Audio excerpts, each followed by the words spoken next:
رحمتوں کا خزینہ شان رمضان، اللہ کی رحمتوں کا خزینہ شان رمضان، بخشش و مغفرت کا،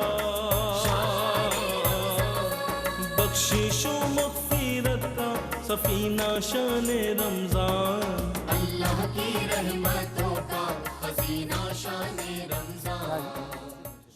نہیں وہ جی دیکھیں آپ دے نہیں رہی تھی۔ ویلکم بیک ناظرین، آپ کا خیر مقدم ہے۔ اور مجھے ہماری سرگوشی نہ سن لیو ناظرین، نہیں آپ خیر مصعب تو ہر سال ہی دیتے ہیں، کوئی مسئلہ نہیں، مل جائے گی۔ اچھا جی وہ سب میں چھوٹا ہوں، مجھ سے لیں گے آپ؟ نہیں میں چھوٹے طالب بازوں کو دیتے ہیں، بڑوں کو اسٹوڈنٹ ٹیچر، چھوٹے پیش کرتے ہیں، بڑے دیتے ہیں، چھوٹے پیش کرتے ہیں۔ بس ٹھیک ہے، میں پیش کروں گا، آپ جب بڑے دیں گے نا اس کے بعد میں پیش کروں گا انشاءاللہ۔ اچھا جی کالز لیتے ہیں کچھ۔ السلام علیکم ورحمۃ اللہ۔ جی السلام علیکم، ہیلو السلام علیکم۔ السلام علیکم جی بھائی کیا سوال ہے آپ کا؟ سر، میرا سوال نہیں، اقرار بھائی کا نمبر چاہیے یا وسیم بدانی کا۔ اچھا ان دونوں کا نمبر تو بھائی ان سے پوچھے بغیر تو دے نہیں سکتے، دوسرا ان سے ہم زیادہ رابطے میں نہیں ہیں تو معذرت، آپ کہیں اور سے رجوع کریں۔ اچھا جی ایک اور کالر ہے، السلام علیکم۔ وعلیکم السلام۔ جی کیا سوال؟ میرا آپ سے سوال ہے کہ حضرت علی کا ایک قول ہے، اس کا مطلب بتا دیجیے گا۔ پوچھئے قول، بتائیے ذرا قول۔ جس پر احسان کریں اس کے شر سے بچیں۔ اچھا ٹھیک ہے، اس کی وضاحت بھی کروا دیتے ہیں، اس کی سند کیا ہے کہ یہ اس کی سند بھی بتا دیتے ہیں اور اس کی وضاحت بھی کروا دیں گے، ٹھیک ہے؟ اور کیا؟ اور ایک اور سوال ہے، کیا؟ اگر 14 سجدے اکٹھے کرنے ہوں تو اس کے کیا طریقہ ہوگا؟ 14 سجدے 14 سجدے اکٹھے کرنے ہوں۔ صحیح ہے، یعنی چھوڑتے آئے آپ قرآن پڑھتے ہوئے سارے سجدے چھوڑتے آئے آپ، ایسا ہی ہے، ٹھیک ہے۔ اور تیسرا سوال ہے کہ جو بزرگ خواتین ہیں وہ کرسی پہ بیٹھ کے کیسے نماز ادا کر سکتی ہیں؟ بزرگ خواتین کرسی پہ بیٹھ کر نماز ادا کریں تو کیسے ادا کریں؟ اچھا ایک اور کالر ہے، السلام علیکم۔ وعلیکم السلام۔ جی کیا سوال ہے آپ کا؟ میں مزاح بات کر رہی ہوں مری سے۔ جی کیا سوال ہے؟ اگر مسجد میں قرآن پاک گر جائے تو اس کا کیا کفارہ ہوتا ہے؟ مسجد میں قرآن پاک گر جائے تو کیا کفارہ؟ ٹھیک ہے ٹھیک ہے، ایک اور کالر ہے ہمارے ساتھ، السلام علیکم۔ وعلیکم السلام۔ جی سر جی شور کے بارے میں پوچھنا تھا، غصے کے بہت تیز ہے۔ اچھا کیا پوچھنا ہے؟ کہ روزے بھی رکھ رہے ہیں تو یہ ہے نا کہ بات بات ان کو بہت زیادہ غصہ اور چڑچڑے ہو جاتے ہیں، بچے بھی پریشان ہیں، میں خود۔ تو آپ کو کیا کرنا چاہیے ایسے میں اگر وہ غصے کے تیز ہیں؟ یہی سوال ہے؟ میں کوئی حل پوچھنا چاہتی ہوں، مجھے بھی غصہ اچھا آ اس کا جاتا ہے، کوئی حل؟ لڑائی کا پھر بحث گھر میں، پھر جھگڑا، پھر لڑائی بن جاتی ہے۔ صحیح بالکل ٹھیک ہے، دیکھ لیتے ہیں انشاءاللہ علماء کرام بتائیں گے۔ ایک اور کالر ہے ہمارے ساتھ، السلام علیکم۔ جی ہیلو السلام علیکم، السلام علیکم، ہیلو جی آواز آ رہی ہے؟ یہ کافی طویل ہوتا ہے اسماعیل بھائی، دوسری دے دیا کریں، کافی وقت ضائع کرتے ہیں۔ السلام علیکم جی السلام علیکم۔ وعلیکم السلام، جی میں کیا حیدرآباد سے بات کر رہا ہوں سر۔ جی کیا سوال ہے آپ؟ میرا سوال ہے کہ ہم بھائی تھے تو ہمارا والد صاحب بھی زندہ تھا، ٹھیک ہے، تو کچھ زمینیں تھیں، کچھ کاروبار شہر میں کھول کے، بھائی بڑا بھائی تھا تو وہ پراپرٹی بھی خریدی، وہ بزنس بھی کر رہا تھا، کچھ زمینوں تھے، تو سارا پیسہ وغیرہ سب ان کے پاس تھا، تو وہ زیورات وغیرہ اپنے بیوی کے نام بنواتا تھا۔ تو باپ نے جب اس کو بولا کہ یہ تم غلط کام کرے، چھوٹے بھائی ہے، بہن بھائی ہے، ان کی شادیاں کرنی ہے، تو اس نے وہ جو سحر جادو کے وغیرہ سے وہ باپ پہ کروانا شروع کر دیا، اس کی بیوی کے طریقے سے۔ تو وہ باپ وہ نماز بھی نہیں پڑھ رہا تھا، تو وہ ٹانگے اس کے، تو وہ عالم سے وہ جب پوچھا تو اس نے بولا کہ تم پہ سحر ہوا ہے، تو اللہ اس نے وہ رو کے پیارے حبیب کو پکارا، تو رات کو وہ جادو سحر ختم ہو گیا۔ تو پھر وہ باپ نے بولا کہ وہ تم پراپرٹی الگ کر لو، بچوں کو یہ چھوٹے ہوتے، تو انہوں نے اور زیادہ جو جادو اس نے بولا آپ ان بچوں۔ اچھا اب سوال کیا ہے، یہ کافی لمبا ہو رہا ہے دورانیہ، اب کیا کریں اس میں؟ وہ ابھی تک وہ سحر جادو وہ کر رہا ہے، وہ گھروں پہ وہ جو ریٹ ڈال رہا ہے، وہ یہ کر رہا ہے، تمہارے بچوں کے وہ چھوٹوں کو شادی نہیں ہو رہی۔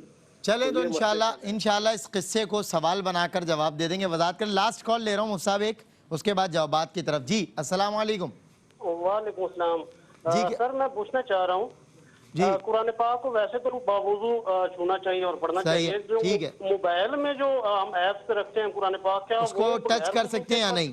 یہی سوال ہے، بتائیں گے۔ جی مفتی صاحب آ جائیں جوابات کی طرف، وقت کم ہے اور اگلا لاسٹ سیگمنٹ ہے جی مقابلہ سخت ہے جی سخت ہے مقابلہ، وہ تو آپ نے ہر سخت مقابلہ پاس کیا ماشاءاللہ A1 نمبرز کے ساتھ جی اچھا ایک سوال یہ ہوا کہ روزوں کا فدیہ کیا ہوتا ہے دیکھیں ہر کوئی شخص جو بیمار بھی نہ ہو اور ایسے ہی کسی مطلب اپنے نشے میں بعض اوقات گٹکا کھاتے ہیں پان وغیرہ کھاتے ہیں تو خواہ کہتے ہیں ہم روزہ رکھ نہیں سکتے بھائی ہماری ہمت ہی نہیں ہے ذرا سا پاؤں میں درد ہو گیا پیٹ میں درد ہو گیا سر میں یار ہم روزہ نہیں رکھ سکتے تو ایسا نہیں چلے گا یعنی اس طرح آپ فدیہ میں کہتا ہوں کہ اس سے بڑھ کر بد نصیبی کچھ اور ہے ہی نہیں ہے حضور نے بھی فرمایا کہ ایک دن اگر وہ روزہ نہیں رکھتا اس کے بدلے میں رمضان کے علاوہ پوری زندگی روزہ رکھے تو اس ایک روزے کا مداوع نہیں ہو سکتا صحیح بات ٹھیک ہے نا ہاں اگر واقعی بیمار ہیں اور وہ خود سمجھتے ہیں ڈاکٹر بھی کہتے ہیں اور پھر وہ بیماری صحیح ہونے والی نہیں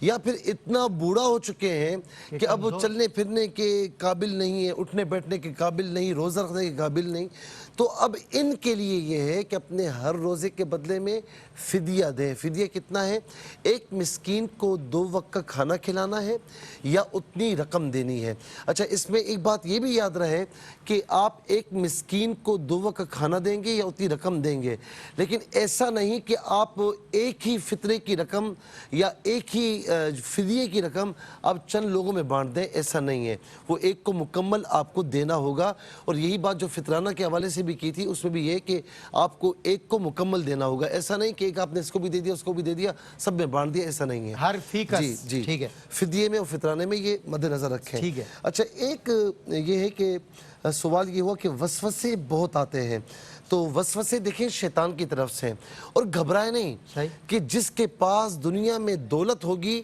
اس کے پاس کون آئے گا چور آئے گا چور کی نظر ہوگی ڈاکو آئے گا ٹھیک ہے نا تو وہ چھوڑے گا نہیں تو اسی لیے بندہ دولت کا اظہار نہیں کرتا اچھا جس کے پاس ایمان ہوگا برکتیں ہوں گی تو وہاں سب سے بڑا ڈاکو سب سے بڑا چور شیطان آئے گا اور وہ آپ کو ہیلے بہانے سے آپ کو دین سے دور کرے گا کیونکہ اس نے کہا لغوینہم میں ان کو اغوا کروں گا تیرے راستے سے ہٹاؤں گا لآتینہم من بین ایدیہم ومن خلفہم وعن ایمانہم وعن شمائلہم چھوڑوں گا نہیں تو اب کیا ہے کہ یہ شیطان کی طرف سے نا جب بھی وسوسے آئیں تو لا حول ولا قوت الا باللہ العلی العظیم کثرت سے پڑھ لیا کریں جب بھی وسوسے آئیں تو یاد رکھنا کہ وسوسے شیطان کی طرف سے ہیں شیطان آگ سے بنا ہے علماء فرماتے ہیں کہ وضو کر لے تو انشاءاللہ یہ وسوسے اس کے دور ہو جائیں گے کیوں کہ آگ پانی سے بجھتی ہے پانی آگ سے نہیں بجھتا جی صحیح بات صاحب ایک اس میں تھا کہ زبان سے بھی اگر نکل جائے جی یہ وسوسے جب تک زبان پر نہ آئیں تب تک تو معاف ہیں یہ حضور نبی کریم علیہ السلام نے خود بھی فرمایا اور یہ بھی قرآن کریم کی آیت ہے کہ وَإِن تُبْدُوا مَا فِي أَنفُسِكُمْ أَوْ تُخْفُوهُ يُحَاسِبْكُمْ بِهِ اللَّهُ تو اسی کے ضمن میں مفسرین نے فرمایا کہ جو آپ کے دل میں ہے اس پر پکڑ نہیں ہے لیکن اگر وہ زبان پر آ جائے اور وہ غیر شرعی ہو تو پکڑ بھی ہے اور خدا نہ خواستہ اگر اس میں کفریہ خیالات ہوں اور ان کا اظہار آپ نے زبان سے کر دیا تو پھر دائرہ اسلام سے بھی خارج ہو سکتے ہیں تو لہٰذا خدا نہ خواستہ دل میں خیالات ہیں تو زبان پر لانے سے پرہیز کیجئے جو وظیفہ بتایا اس پر عمل کیجئے انشاءاللہ ہٹ جائے گا اور زبان سے اگر کیا ہے تو حکم میں نے بتا دیا ہے اور خدا نہ خواستہ اگر وہ کفری کلمات ہیں تو ایمان بھی جا سکتا ہے ایک دوسرے موقع پہ آپ نے ارشاد فرمایا کہ کچھ صحابہ کرام تشریف لائے حضور کی بارگاہ میں کہ اور کہا کہ حضور ہمیں ایسے ایسے وسوسے آتے ہیں کہ ہم بتا بھی نہیں سکتے جی جی بالکل ایسا ہی ہے بالکل ایسا ہی ہے جی جی جی اور یہ میں نے پہلے عرض کیا نا کہ یہ ایمان کی دولت جہاں ہوگی وہ شیطان آئے گا جی جی تو حضور نبی کریم علیہ السلام نے اس کی معافی دی ہے لیکن زبان سے آپ کہیں گے تو اس پر حکم لگ جائے گا پھر اس کے بعد ایک سوال یہ ہوا کہ آڈیٹر ہیں اور اکثر سفر پر جاتے ہیں تو نماز قضا ہوتی ہے نماز تو قضا نہیں ہونی چاہیے میرے بھائی آپ اتنے دنیاوی کام کے لیے جاتے ہیں دنیاوی کام قضا نہیں ہوتا تو پھر نماز کیسے قضا ہو جاتی ہے تو میں اکثر یہ کہتا ہوں کہ نماز سے مت کہو کہ مجھے کام کرنا ہے کام سے کہو کہ مجھے پہلے نماز پڑھنی ہے صحیح بات یہی ہونا چاہیے مشہور جملہ ہے نا نماز پڑھیے قبل اس کے کہ آپ کی نماز پڑھی جائے تو اس کو ذرا سوچ لیں اچھا اب معاملہ یہ ہے کہ 57.5 میل 92 کلومیٹرز اگر آپ نے سفر کیا ہے اور وہاں پر آپ کو 15 دن سے کم رہنا ہے 15 دن یا 15 دن سے زیادہ رہنا ہے تو پھر تو آپ مقیم کہلائیں گے، 15 دن سے کم رہنا ہے تو پھر آپ مسافر کہلائیں گے، 2-3 دن کے لیے آپ گئے، 1 دن کے لیے گئے۔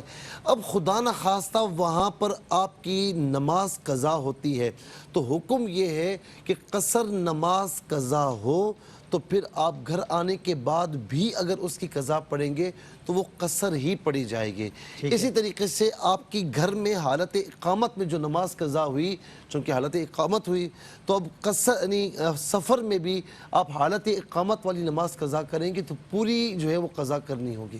مفتی صاحب جی، ایک جو ہے وہ بھائی نے یہ سوال کیا کہ کوئی بات عوام میں مقبول ہو جاتی ہے تو علماء کرام اس کے جواز کا حکم دے دیتے ہیں۔ دیکھیں، ایسا ہے کہ بعض امور اجتہادی ہوتے ہیں، وہ منصوص علیہ نہیں ہوتے، یعنی اس کے بارے میں قرآن و حدیث کی صریح نص موجود نہیں ہوتی، اجتہادی مسائل ہوتے ہیں، اشارتاً یہ حکم اخذ کیا گیا ہوتا ہے۔ تو اجتہادی مسائل کے اندر ایسا ہوتا ہے کہ بعض اوقات کسی چیز میں عموم بلوہ ہو جائے، ایسا ابتلاء عام ہو جائے کہ اس سے عوام و خواص میں سے کوئی بچتا نہ ہو، تو اس کی بنیاد پر اس کے جواز کا حکم دے دیا جاتا ہے، اسے کہا جاتا ہے عموم بلوہ۔ لیکن اس کی بھی حدود و قیود ہیں، شروط ہیں، یہ بھی ماہر مفتیان کرام کا کام ہے، ایسے نہیں ہے کوئی بھی اپنی طرف سے کہہ دے، اور اس پہ پہلے بھی ہم ایک پروگرام میں تفصیلی روشنی اس پہ ڈال چکے ہیں کہ خود فتویٰ نہیں دیں۔ جی، تو یہ علماء کرام سے، مستند مفتیان کرام سے رابطہ کریں۔ اس کی مثال، مشہور مثال وہ ہے جو الکحل آمیز دوائیں ہیں، کہ جیسے ویسے الکحل سے منع کرتے ہیں عام حالات میں، لیکن جب الکحل آمیز دوائیں، بیمار ہوتا ہے آدمی تو استعمال کرتا ہے، یا پرفیوم استعمال کرتا ہے، یا یہ جو ہمارا فرنیچر ہے اس پہ وارنش ہوتا ہے، اسپرٹ وغیرہ استعمال ہوتا ہے، اب یہ چیزیں ویسے عام حالات میں جائز نہیں ہیں، لیکن یہ عموم بلوہ کی وجہ سے اس مسئلے میں امام اعظم ابو حنیفہ رحمہ اللہ اور امام ابو یوسف رحمہ اللہ کے قول پر فتویٰ ہے، عموم بلوہ کی وجہ سے۔ ادروائز عام حالات میں امام محمد کے قول پر فتویٰ ہے، زمانے کے فتنے کی وجہ سے۔ اچھا، میں ایک بریک لے رہا ہوں، پھر جوابات مزید لیتے ہیں۔ جی، ایک وقفہ، وقفے کے بعد پھر حاضر ہوتے ہیں۔ السلام جی، ویلکم بیک ناظرین، آپ کا خیر مقدم ہے۔ مفتی صاحب، سوالات کے جوابات میں چاہ رہا ہوں ہو جائیں تاکہ آگے بڑھیں۔ جی، میں ایک بھائی کے سوال کا جواب چل رہا تھا، میں بلوہ والی بات پہ میں نے دے دیا، بس آخری ایک جو ہے اس بارے میں وضاحت یہ بھی ضروری ہے کہ بعض اوقات منصوص علیہ مسائل کے اندر بھی عموم بلوہ یا تعامل کی وجہ سے تخفیف ہو جاتی ہے، صرف تخفیف ہوتی ہے، لیکن اس کی بھی کڑی شرائط ہیں، وہ بھی ماہر مفتیان کرام کا ہی کام ہے۔ یہ تو کسی بھی مسئلے کے اندر ماہر مفتیان کرام سے مستند دارالفتاء سے رجوع کر لیا جائے، خود سے اپنی طرف سے کوئی رائے نہ دی جائے۔ اچھا، ایک بھائی نے سوال پوچھا کہ فطرے کے اندر سوکھے کھجور کا اعتبار ہوگا یا تر کھجور کا اعتبار ہوگا؟ تر کھجور کا بھی اعتبار کر سکتے ہیں، سوکھے کھجور کا بھی اعتبار کر سکتے ہیں، درمیانی کوالٹی کی کھجور بھی دے سکتے ہیں، اعلیٰ کوالٹی کی کھجور بھی دے سکتے ہیں۔ یہاں تک ریٹ کی بات ہے تو اپنے یہاں چونکہ وہ ہند سے کال تھی تو وہاں کے علماء سے رابطہ کر لیں، وہاں کے حساب سے قیمت بازار سے معلوم کر کے اس کے حساب سے دے دیں۔ ہمارے یہاں ویسے جو ہے پاکستان میں درمیانی کوالٹی جو ہے وہ، اور جو اعلیٰ کوالٹی 2000 کی ہے اور درمیانی کوالٹی 1200 کی ہے صدقہ فطر۔ اگر ہمارے یہاں کسی نے کھجور سے ادا کرنا ہو تو درمیانی کوالٹی کھجور 1200 اور اعلیٰ کوالٹی کھجور جو ہے وہ 2000، یہ فطرہ ہے ہمارے یہاں کھجور کے اعتبار سے۔ ایک سوال یہ بھائی نے پوچھا کہ عید کی نماز آنگن میں پڑھ سکتے ہیں یا نہیں پڑھ سکتے؟ دیکھیں، عید کی نماز کی وہی شروط ہیں جو جمعے کی نماز کی شروط ہیں۔ عید کی نماز مسجد میں ادا کی جائے گی یا عیدگاہ میں ادا کی جائے گی یا کھلے میدان میں ادا کی جائے گی۔ گھر کے اندر عید کی نماز پڑھنے کی ہم اجازت نہیں دیتے، ہمارے یہاں اس کی اجازت نہیں ہے۔ ہاں، کوئی اس مخصوص حالات کے اندر، جیسے وہ انڈیا کا بتا رہے ہیں کرفیو وغیرہ کا، تو وہاں کوئی گھر کے اندر نوافل پڑھنا چاہے تو اس کی رخصت ہے کہ عید والے دن عید کی نماز عیدگاہ میں ہو جانے کے بعد گھر میں چاشت کے نوافل کوئی پڑھنا چاہے، 2 رکعت 4 رکعت وغیرہ۔ اچھا، چونکہ عیدگاہ میں ہو ہی نہیں رہی اس فضا میں، جی دیکھیں عیدگاہ میں نہیں بھی نہیں ہو رہی تو جو ہے وہ نفل پڑھیں، نفل پڑھنے، نماز عید نہیں، عید گھر میں نہیں پڑھ سکتے، عید گھر میں نہ پڑھیں، نفل پڑھ سکتے ہیں، نفل کی اجازت ہے۔ اچھا، اس کے بعد ایک بھائی نے سوال پوچھا تھا کہ جس پر احسان کرو اس کے شر سے بچو، یہ مولا علی کا فرمان ہے۔ تو پہلی بات تو یہ ہے کہ یہ سمجھ لیں کہ ابھی تک تاحال، یہ مشہور بہت ہے لیکن مجھے صحیح سند سے مولا علی تک یہ فرمان نہیں ملا۔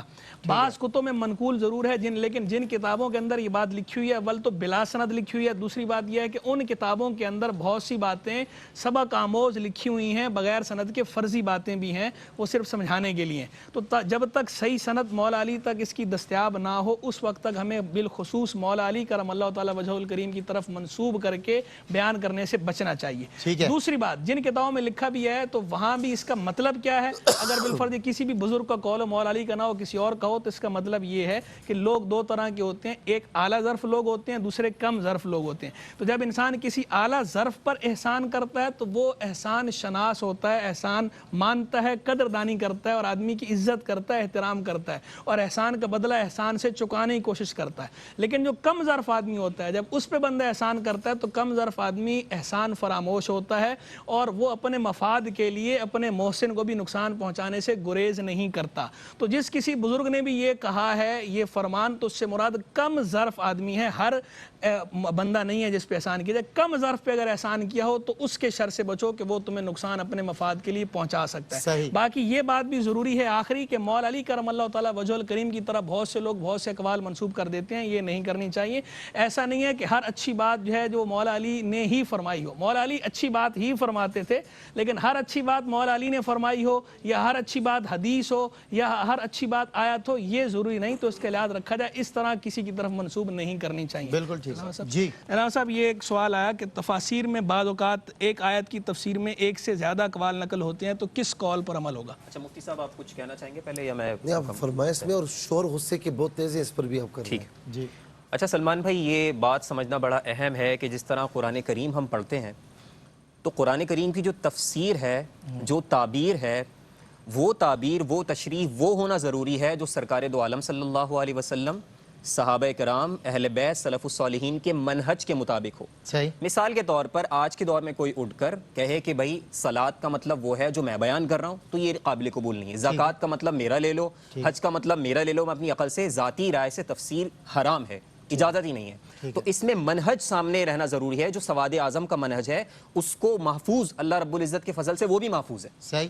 ٹھیک ہے. تو یہ انتخاب کے وقت. دوسری چیز یہ ہے کہ جب مفسرین کے چونکہ مختلف طبقات ہیں, ظاہر سی باتیں زمانے سے لکھی جا رہی ہیں, تو مفسرین جب اقوال مختلف بیان کرتے ہیں تو اس میں راجح قول بھی لکھ دیتے ہیں, تو راجح قول کو لے. لیکن یہاں پر یہ بات واضح رہے کہ آپ جس فقہ کو فالو کرتے ہیں, آپ فقہ حنفی کو فالو کرتے ہیں, تو آپ کو پھر فقہ حنفی کی مطابقت میں اس قول پر عمل کرنا پڑے گا. اس لیے بہتر اور سیف طریقہ یہ ہے کہ کسی مستند عالم کی رہنمائی میں تفسیر پڑھی جائے. اور کچھ نام میں بتا دیتا ہوں, جیسے تفسیر خزائن العرفان, کیونکہ پبلک کے حوالے سے میں کہہ رہا ہوں, کیونکہ علماء جو پڑھتے ہیں وہ تو عربی میں اور بڑی طویل ہوتی ہیں وہ, تو عام جیسے خزائن العرفان پڑھ لی جائے, ضیاء القرآن پڑھ لی جائے, طبیان تفصیل ہے, اگر ڈیٹیل میں جانا تو وہ پڑھ لی جائیں, تو انہیں آپ پڑھ سکتے ہیں. لیکن وہ جو منہج کی میں نے بات کی, کیونکہ آج کے دور میں یہ بھی بہت بڑا فتنہ ہے کہ ہر کوئی اپنی مرضی سے کہتا ہے بھائی مجھ پر یہ مترشح ہوا, ایسا نہیں ہو سکتا, مجھ پر یہ اترا نہیں, میرا وجدان یہ کہتا ہے. جی میرا وجدان یہ کہتا ہے, ایسا نہیں. تو یہ بڑے بڑے علماء نے ایسی ہمت نہیں کی کہ وہ کہیں کہ میں اپنی ذات سے تفسیر کروں, ہوائے نفس کی پیروی کروں. تو یہ منہج کو سمجھنا بہت ضروری. اچھا, یہ پیش نظر رہے گا منہج جو ہے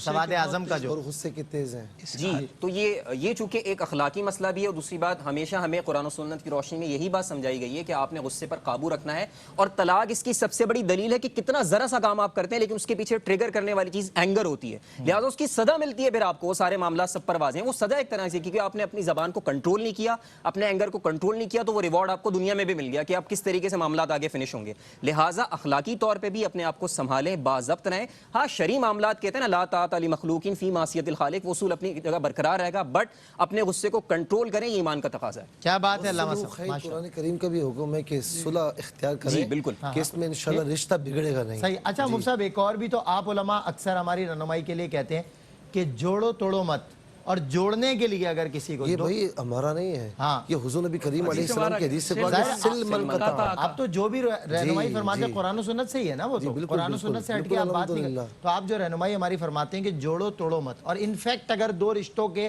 جوڑ دینے میں آپ کو جھوٹ کا سہارا لینا پڑ رہا ہے جس کی وجہ سے یہ جڑ جائیں گے, یہ میں آپ کو کہوں کہ چند مقامات پر کہ جہاں جھوٹ بولنے کی اجازت ہے, جب کسی مسلمان کی جان بچانا مقصود ہو, ٹھیک ہے, اور کچھ جنگ کے دوران, لیکن ایک طرف یہ ہے کہ شوہر اور بیوی, اگر شوہر کو بیوی کی عادتیں پسند نہیں بھی ہیں, اچھا نہیں بھی بنایا, ایسے ہی کہہ دے کہ بہت اچھا بنایا ہے, تو یہ جائز ہے. یا پسند نہیں ہے, ایسی کہہ دے کہ آپ کی عادتیں مجھے بہت پسند ہے, اس کی دل جوئی کے لیے, تو یہ جائز ہے بالکل. اور فریقین کے درمیان اس کا مطلب ہرگز یہ نہیں, صلح جو ہوتی ہے, اس کا مطلب ہرگز یہ نہیں کہ ہم میں سے کوئی بھی اگر اپنی زوجہ سے اچھی بات کہتا ہے تو وہ اس کے تابع اگر کہتا ہے, ایسا نہیں ہے. ایسا نہیں ہے, ہمیں گھر بھی جانا ہے, تو ایسا نہیں ہے. الحمدللہ جو بات کہنی چاہیے دل سے کہنی چاہیے. اسی طریقے سے دو اشخاص کے درمیان کوئی علیحدگی ہو گئی ہے یا دشمنی ہو گئی ہے, دونوں دوست تھے, اچھا اب دونوں ایک دوسرے کا ذکر کرنا بھی پسند نہیں کرتے, آپ ایک کے پاس گئے, آپ نے کہا, حالانکہ اسے کچھ بھی نہیں کہا, یار وہ آپ کو سلام دے رہا تھا, آپ کا ذکر خیر کر رہا تھا. اچھا اس نے کیا یا تم ایسے ہی؟ نہیں کیا تھا. اب یہ کہنا صحیح ہے یہی والی تاکہ دونوں کے درمیان صلح پیدا ہو. صلح پیدا. لیکن مفتی صاحب بدقسمتی کے ساتھ آج کل یہ تو کہا جاتا ہے فلاں تمہاری برائی کر رہا تھا, لیکن آپ یقین کریں مفتی صاحب آپ نے نوٹ بھی کیا ہوگا, آپ میرے ساتھ سفر کیا, میں نے اپنا یہ وتیرہ بنا لیا کہ فلاں شخص آپ کے لیے خیر کے کلمات کہہ رہا تھا, تاکہ اس سے لوگوں کے درمیان محبت. لوگ کیا کرتے ہیں کہ میں بڑا اسٹریٹ فارورڈ آدمی ہوں بھائی, میں کوئی جو بات ہوتی ہے میں کہہ دیتا ہوں. ہاں لڑوانے میں سب سے آگے ہوں. ہاں ایسا سچ بولنا کہ جس سے لڑائی ہو منع ہے. ہاں اب جھوٹ نہ بولے لیکن خاموش رہے آپ. خاموش رہے. جی اچھا ایک سوال یہ ہوا, حضرت علی رضی اللہ تعالیٰ عنہ کے بارے میں قبلہ نے بڑی مفصل جو ہے وہ فرمایا ہے, بیان فرمایا ہے, اور میں یہاں پر یہ بھی کہوں گا کہ جس کے پاس کوئی بھی بات ہوتی ہے نا اچھی بات, فوراً کوئی نہیں ملتا, سیدھا حضرت علی رضی اللہ تعالیٰ پر چسپا کر دی جاتی ہے. تو یہ اس طرح نہیں کرنا چاہیے. ایک سوال یہ ہوا کہ 14 سجدے اکٹھے کرنے پڑ جائیں تو کر سکتے ہیں؟ بالکل کر سکتے ہیں, علیحدہ بھی کر سکتے ہیں, ساتھ بھی کر سکتے ہیں, اور اس طرح بھی کر سکتے ہیں کہ بیٹھے ہوئے ہیں بلکہ کھڑے ہو کر آپ اللہ اکبر کہتے ہوئے سجدے میں جائیں, 3 مرتبہ سبحان ربی الاعلیٰ کہہ دیں, اور پھر اس میں کوئی سلام کی ضرورت نہیں ہے. کھڑے ہونا مستحب ہے, اللہ اکبر کہنا سنت ہے, لیکن اگر آپ نے بیٹھے ہوئے اللہ اکبر کہتے ہوئے آپ چلے گئے, آپ نے سجدہ کر لیے تو ہو جائے گا, کوئی اس میں حرج نہیں ہے. ایک سوال یہ ہوا کہ بزرگ جو ہے خواتین کرسی پر کیسے نماز پڑھیں؟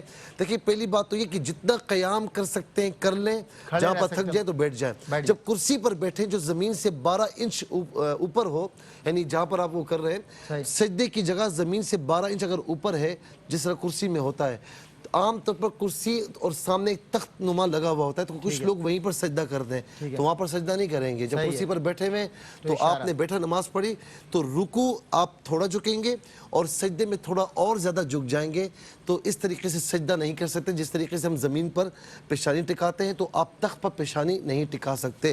اور اس کے علاوہ جو ہے وہ ایک سوال یہ ہوا کہ بڑے بھائی نے گھپلا کیا ہے, یہ ساری باتیں اپنی جگہ پر ہیں, ہم دعا کر سکتے ہیں کہ اللہ رب العالمین ان پر کرم فرمائے, اور اگر وہ ظلم کر رہے ہیں جو بڑے بھائی ہیں تو آپ کو ظلم کا ایک ایک حساب دینا ہوگا. اللہ تعالیٰ ہدایت عطا فرمائے اور سب کو جو ان کا حق ہے اللہ رب العالمین وہ عطا فرمائے. آخری سوال موبائل ایپ پر, جو موبائل ایپ ہے اس پہ بے وضو قرآن چھو سکتے ہیں, پڑھ سکتے ہیں یا نہیں پڑھ سکتے؟ دیکھیں بہتر تو یہ ہے کہ موبائل ایپ پہ بھی آپ قرآن پڑھتے ہوئے باوضو پڑھیں تو بہت اچھی بات ہے, لیکن یہ ہمارے نزدیک مفتہ بھی یہ اگر آپ بے وضو بھی موبائل ایپ پہ چھوئیں گے تو یہ جائز ہے, کیونکہ اس میں جو ہے وہ اسکرین حائل ہوتی ہے, وہ آپ براہ راست ٹچ نہیں کر رہے ہوتے. اور ایک بھائی نے یہ بھی پوچھا تھا کہ مسجد میں قرآن پاک گر جائے تو کیا کفارہ ہے؟ تو دیکھیں مسجد میں قرآن پاک گر جائے یا گھر میں گرے, اگر غلطی سے گرا ہے تو اس کا کوئی کفارہ نہیں ہے. ویسے اگر آپ رائے خدا میں کچھ خرچ کرنا چاہیں اللہ کی رضا کی نیت سے تو بہت اچھی بات ہے, کر دیں, آپ کی مرضی ہے. باقی آخری بات یہ جو بہن نے کہا تھا نا غصے والا, اس کے اندر ایک مشورہ یہ بھی انہیں عرض ہے کہ اگر شوہر غصے میں ہو تو وہ خاموشی اختیار کرے. بعض اوقات ہماری بہنیں خاموشی اختیار نہیں کرتی, اس کی وجہ سے بھی جو ہے وہ لڑائی آگے طول پکڑتی ہے. آپ کے ساتھ کھڑا ہوں, ایک مختصر بات کہوں گا. ایک کسی شیخ صاحب کے پاس ایک خاتون آئی کہ میرا شوہر اس سے ہر وقت لڑتا ہے, کوئی تعویذ ہے. اچھا تو انہوں نے تعویذ یہ کہا اس کو جو ہے نا وہ بس منہ میں ڈال دینا. تو ظاہر ہے کہ جب منہ میں ڈالا تو خاموش, تو جب خاموش نہیں تو سارے جھگڑے ختم ہو گئے. وہ مہینے کے بعد کہا حضور سارے جھگڑے ختم. بالکل, اور یہ بات کہتے ہیں نا کہ تالی دونوں ہاتھوں سے بجتی ہے, ایک ہاتھ سے تو نہیں بجتی بھائی. وہ الگ بات ہے قوال بجا لیتے ہیں ایک ہاتھ سے, بلال بھائی موجود ہیں ماشاءاللہ. قوال کے پاس تو یہ ہنر ہوتا ہے کہ وہ ایک ہاتھ سے مطلب طبلہ وغیرہ تالی وغیرہ بجا لے, لیکن ویسے تالی جب لڑائی والا جو معاملہ ہے وہ دونوں ہاتھوں سے بجتی ہے, ایک ہاتھ سے نہیں بجتی. بہرحال ناظرین کرام ایک وقفہ ہے, اور وقفے کے بعد ہمیں اسماعیل بھائی, حافظ شکیل, وسیم انصاری اور عرفان غازیانی ہمیں جوائن کریں گے. 3 ثنا خانان رسول اور ممتاز عالم دین علامہ حافظ عبدالحفیظ مارفی صاحب ہمیں جوائن کریں گے دعا کے لیے اس بریک کے بعد. اللہ کی رحمتوں کا خزینہ شان رمضان, اللہ کی رحمتوں کا خزینہ شان رمضان, بخشش و مغفرت کا, بخشش و مغفرت کا سفینہ شان رمضان.